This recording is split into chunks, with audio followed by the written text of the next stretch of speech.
السلام عليكم.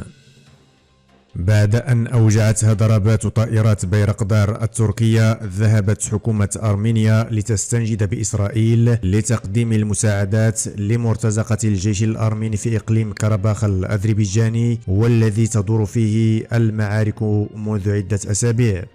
ووجه رئيس وزراء أرمينيا نيكول باشينيان أمس الاثنين دعوة إلى إسرائيل بشأن المساعدات الإنسانية والمرتزقة في كرباخ، وذلك وفق ما أوردت صحيفة جيروزاليم بوست العبرية.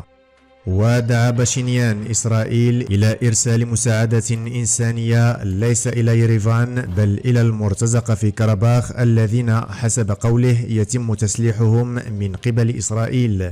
وقال تعليقا على الاقتراح الإسرائيلي بتقديم المساعدة إلى يريفان: أقترح أن ترسل إسرائيل التي تبيع أسلحة للمرتزقة لضرب المدنيين المساعدات الإنسانية إلى المرتزقة والإرهابيين كاستمرار منطقي لأنشطتها.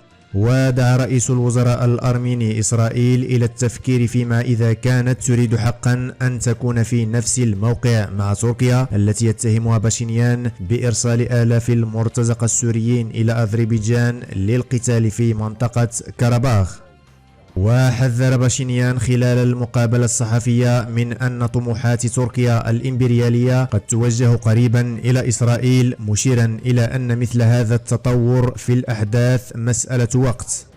وأعلن الجيش الأذربيجاني الاثنين إسقاط طائرة حربية لأرمينيا من طراز سو 25 في معارك كرباخ. ووفق بيان للدفاع الأذربيجانية، فإن قواتهم دمرت 4 أنظمة صواريخ من طراز جراد، و3 شاحنات محملة بالذخائر، و10 مدافع، و5 عربات عسكرية تابعة للجيش الأرميني، بالإضافة لمقتل وإصابة أعداد كبيرة من عناصر الجيش الأرميني. وكانت مصادر إعلامية قد أفادت بأن سفيرة الأبيب في أذربيجان جورج ديك قد زار البيوت المتضررة من الحرب الدائرة بين أذربيجان وأرمينيا وسلمهم مساعدات إنسانية من إسرائيل.